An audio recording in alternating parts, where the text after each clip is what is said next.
Welcome to another episode of The Right Mike. I am your host with the most, Dr. Right, aka that guy. Y'all see what's in the background. Y'all see what I got on. I'm pissed off. Let's talk about it. So, last night, my Giants played Pittsburgh.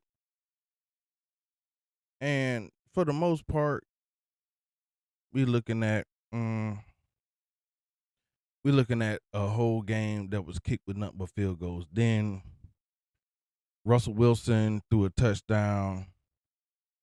I want to say it was like in the fourth, third quarter.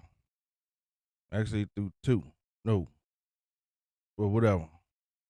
The score ended up being 26-18.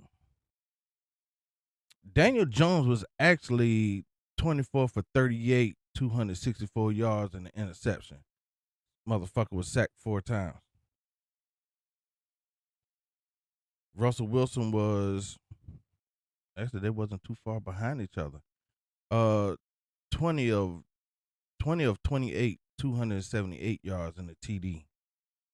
Um, let's see. Tracy Jr., my running back, 20 carries for a buck 45, and the TD, his longest was 45 yards. Um, the running back Harris, number 22 for Pittsburgh, he had 19 carries and a buck 14. So shit. I mean, basically, the running backs was kind of close. Far as receivers, Slayton for the Giants had a buck 08. He was targeted 7 times. His longest was 43 yards. Malik Neighbors. Now, here's what I have to say about Malik Neighbors. The boy got skills. He got hella skills. I think him and Daniel Jones, him and Darius Slayton is actually a good combination. Me personally, I think they need Daniel Jones need to incorporate Malik Neighbors in some type of scheme where he could get open, because he literally had 7 receiving yards for no, he had 7 receptions for 71 yards. His longest been 16, and he was targeted 13 times. But half of them joints, he was, Daniel Jones was forcing it. Um, so at the end of the day, we have to do something. We have to do something. And let's see what else. Of course, Daniel Jones fumbled last night, which is by T.J. Watt. T.J. Watt, that dude is a monster, bro. Not only did T.J. Watt sack his ass, but it was a strip fumble, and he recovered it. On top of that, this dude is a monster. I can't. It is what it is. So the crazy thing is, both defense, both defense played, pretty well overall. Both quarterbacks were sacked 4 times. But once again, I think we still would have been in the game if Daniel Jones had not thrown a interception. It was plenty of times. Now, here's where I get teed off about. Daniel Jones starting to remind me of Eli. You want to be a sitting duck trying to force the ball. Sometimes if it's not there, just run. When I'm not talking about handing off to the running back, I'm talking about you run. Daniel Jones run. Positive yards, some good yards is better than negative yards. You taking a sack, bro, that's not feasible. My thing is, I know I played football in high school.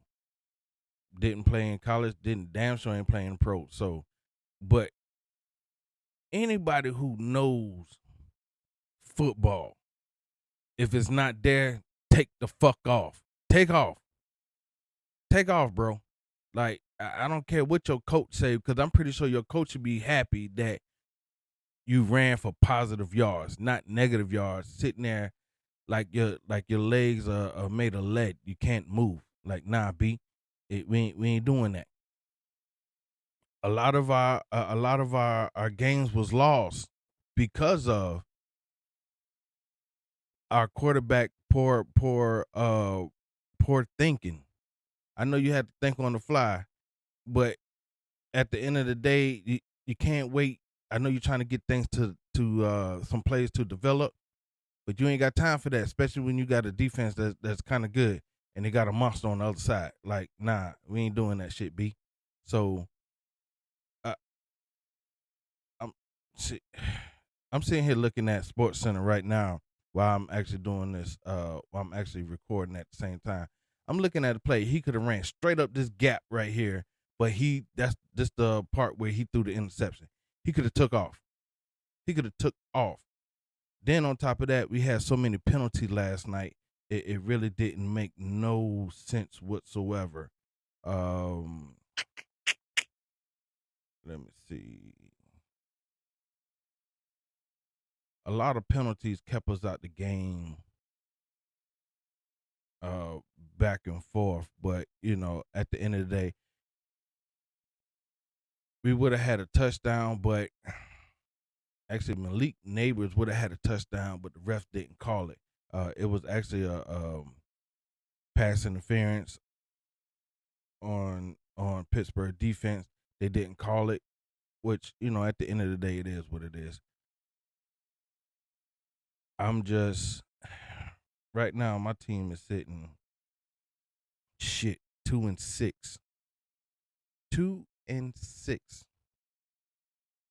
We the damn laughing stock of the NFC East. We've been the laughing stock of the NFC East for a long time. Like I said before, stop drafting skill players. We need offensive linemen, defensive linemen. Everything else will come. Everything else will come.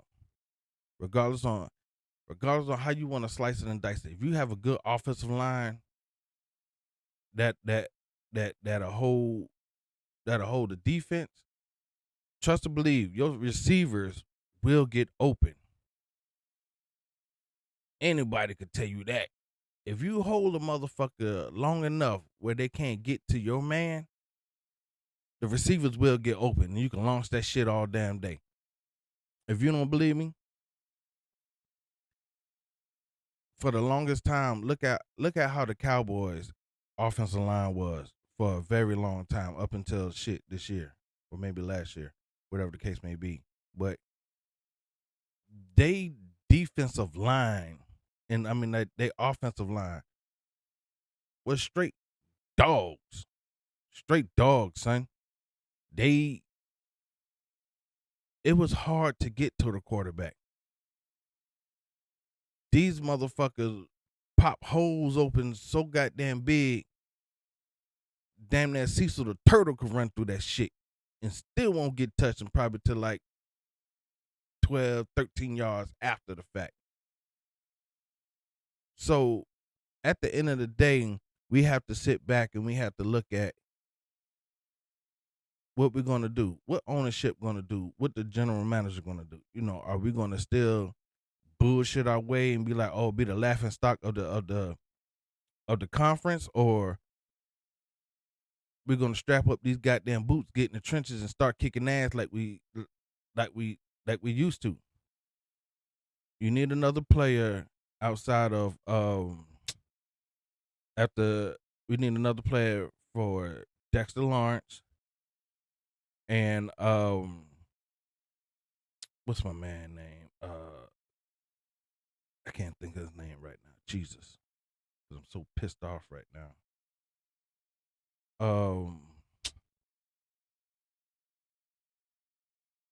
Y'all know who I'm talking about. Mm, the dude they called Spider-Man that came from Carolina. And we have where he at? Mm, mm, mm, mm. Mm, mm, mm, mm.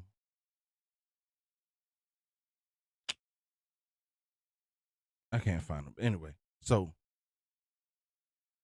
we need another defensive line. Listen, if we could get some people that could play like Michael Strahan, damn near Lawrence Taylor, Justin Tuck, and OC, boy, if you could get some defensive players like that, no, we'll be in the game. Listen, our linebackers and our safeties, they'll be all right. We just need that front defense to be off the Richter scale.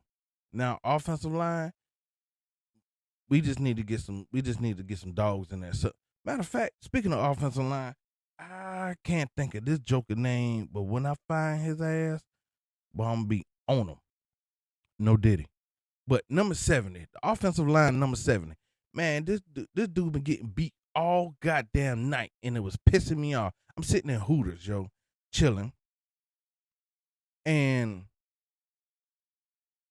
as I'm sitting here watching this, I was like, who is this dude that's then about to get Daniel Jones blasted? So I'm watching every play. This dude is getting beat, bro. Like, come on, man. Like, your job is to make sure nobody gets to the quarterback, to your quarterback at that. And we just steady fucking up. So let's change that shit, yo. I don't know what you got to do, how much they're paying you. I really don't give a damn about how much they're paying you, but do your goddamn job, sir. That's all we asking you. Do your damn job. Cause hell, they already paying Daniel Jones to ask the damn money. He ain't worth shit. That's just my personal opinion. I mean, I'm still gonna be a Giants fan. I've been a Giants fan since 1985, and that shit ain't gonna change for nobody. But I'm gonna give you my damn opinion, which I know my opinion really doesn't matter. But at the end of the day, you got to do your job, bro. You got to do your job. But nevertheless, it is what it is. Holla at your boy. Y'all already know what to do. Subscribe, hit that like button, and hit that notification bell. Deuces.